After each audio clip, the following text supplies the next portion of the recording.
For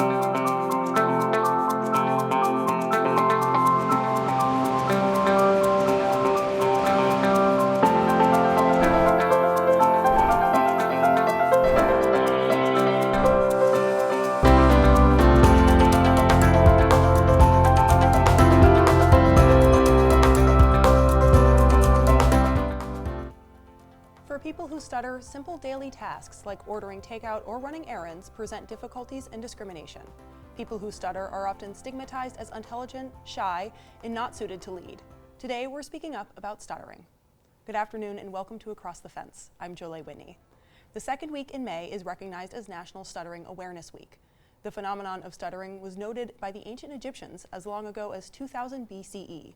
It's estimated that 81 million people stutter worldwide, and that's according to the Stuttering Foundation. Despite such a long history and an abundance of people who stutter, myths and misconceptions about stuttering remain strong. We hope to do our part today by clearing up some of those errors with our guests. Dr. Danra Kazenski is a speech-language pathologist and clinical associate professor in the Communication Sciences and Disorders Department at the University of Vermont. She's the owner of Vermont Stuttering Therapy and the founder of Normalized Stuttering Challenge. Next to her is Izzy Monfoy.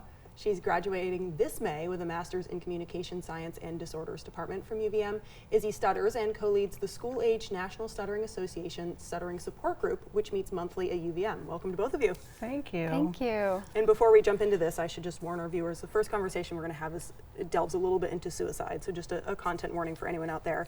But Dr. Kazenski, could we begin with you? And stuttering is more than just your job, and you've been doing a lot of research about this, and it sounds like you had a bit of a breakthrough in March. Can you tell me about that?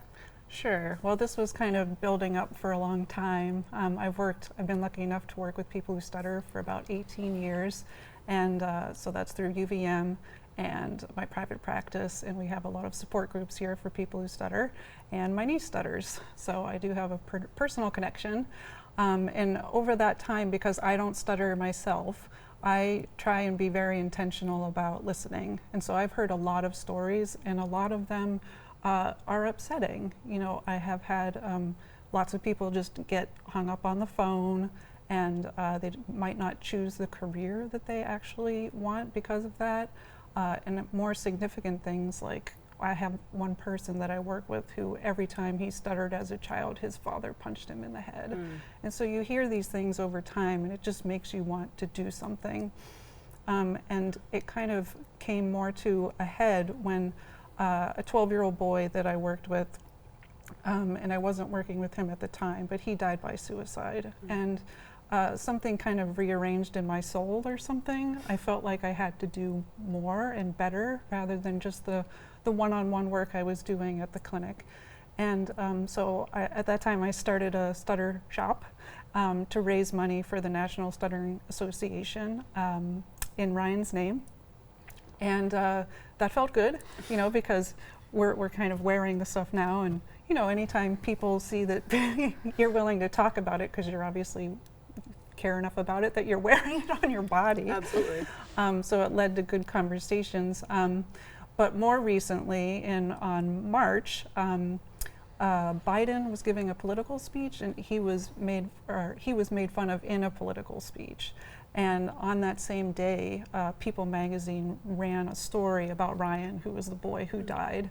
And both of those happening at the same time kind of put me on the floor, you know, and I was like, either I'm gonna just lay here and be upset forever, or I'm gonna channel all of my feels into something bigger. And so the week after all of that happened, I just decided I'm gonna learn how to make a video, and I contacted 4 of my stuttering advocates who are very vocal and proud about their stuttering. And I said, listen, I think we need to do something big, and it needs to be now, and it needs to be global. And so we called it the Normalized Stuttering Challenge.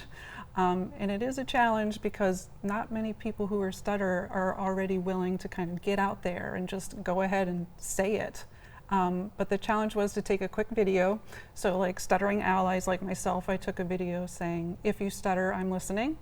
And for people who stutter, they said, I stutter and I'm worth listening to.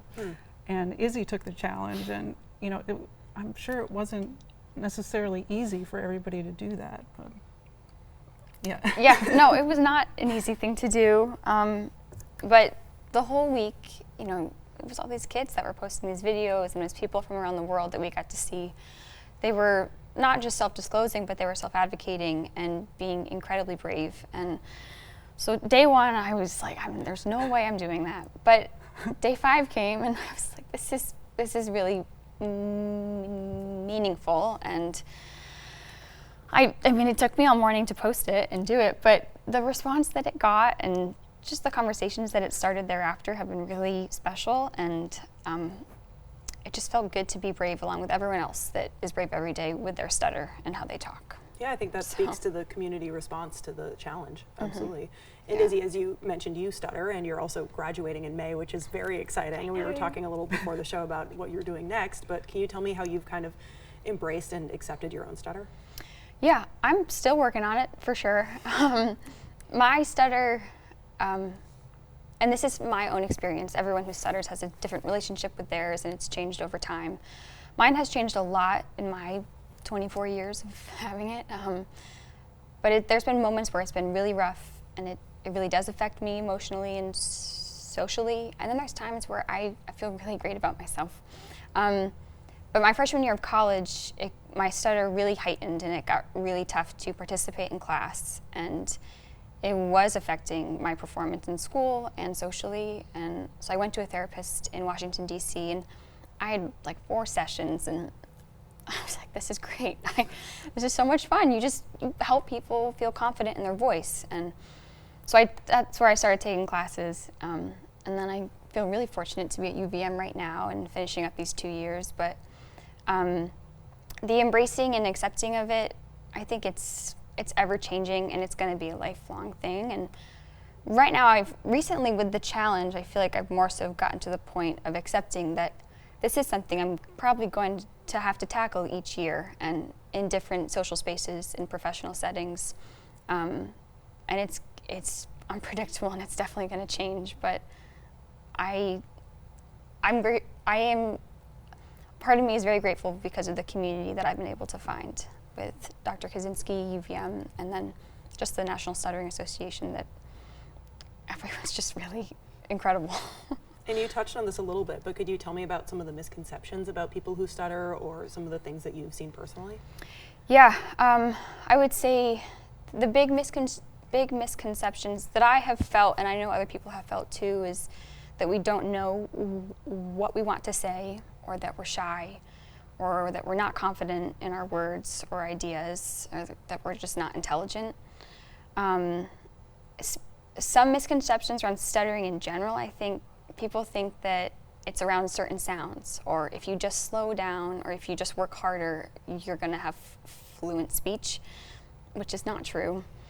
I'm trying to think of some of the other ones. We've had this conversation with some of our members of our arts therapy group, but do you have any more you want to add to it? Well, just that stuttering isn't the same for everybody, and even with the same person, that it doesn't happen the same every day. It could vary, and yeah, the impact is completely different for every person. Yeah, and even when you go through a moment of having fluent speech, and someone might think that you don't stutter, you have those 20 years of that emotional and social baggage that is exhausting, and it's always going to be there. So. And Dr. Kazenski, in your experience, what are certain things that people with a stutter have difficulties with, like day-to-day activities that maybe we wouldn't think about? Yeah, so the phone can be very tricky. We have, and I know Izzy just went through a round of interviews, so these higher stress where you really want to be presenting yourself in a certain way. So the way that we help people in therapy with those is kind of getting out in front of it. And so I know Izzy did this, so we're super proud. It's a thing called self-disclosure. And so basically right up front saying, oh, by the way, I'm Izzy and I stutter, and so you might hear that, but please let me finish, or whatever is comfortable to that person. And that really comes off, I think, as confident, and later too, because a lot of people are kind of well-meaning, but if they hear stuttering and you haven't talked about it, they might do all the things that actually aren't super helpful. So like imagine you're talking to somebody and you just don't know what's going on. Many are well-meaning, but they'll say things like, oh, that's okay, or take your time, or just take a breath. And I won't speak for everybody who stutters, but I've heard a lot of people say, that's annoying. So please don't do that. Yeah. And Izzy can speak to that, whether that's annoying for you or not. But listening is really helpful. Yeah, the self-disclosure is a huge piece. It's a really hard thing to do. It's a really hard thing to start doing, and then to make it a habit, and to be able to go into any situation. And it's kind of just breaking the ice by being vulnerable, which I have found huge success in, that it kind of does it fosters a connection with that communication partner. It totally did for the interviews that I just did, which was great. But yeah, I think the self-disclosures are a big thing that can help with some of the struggles. The phone is what you talked about, those social situations. Yeah, I mean, I used to change my name on the phone because I couldn't say Izzy. I would say Sarah. That was my go-to. Izzy. I know, which I don't do anymore. I try not to. But like those small things, that they add up.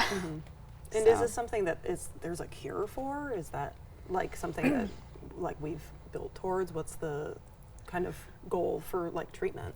Yeah, cure is one of those dirty words that I don't say. Okay. There's 3 C's. I don't say cure, control, or cause. Cause, yeah. Because there's lots of people wonder, is there just one cause of stuttering? There absolutely is not, and we kind of think about it as groups. So like genetics, there often is somebody else in the family who might stutter. Speech and language, you know, it often starts right when kiddos are putting together more complicated language. The temperament, sometimes kiddos might be more or less reactive to their own speaking, and then the environment around them. And so for the little kiddos, we kind of go at the environment piece. So there's some indirect therapy that we teach parents how to kind of set up a really low pressure talking environment at home, like not asking a lot of questions. Sometimes we mention Mr. Rogers because he's so chill and he has lots of great pauses in his speech, like taking away that time pressure. And then for older kiddos or older adults, like we have an avoidance reduction therapy group at UVM, and that is all about kind of learning what habits have been like built up over time around the stutter. So you have your stutter, but then there's things that maybe worked at one time, like blinking your eyes or looking away or moving your head in a certain way. And we're trying to figure out how to, like the layers of an onion, kind of peel those away. And then that leaves you with just the stuttering itself, and then learning how to stutter openly and easily, and kind of tolerate that uncomfortability potentially with what other people might think, or, you know, so that's what our most of our therapy is for, I'd say older. And unfortunately, we're out of time, but thank you both for coming in. And I want to thank everyone behind the scenes here at WCAX who makes our program possible. I'm Julie Whitney. Have a good one.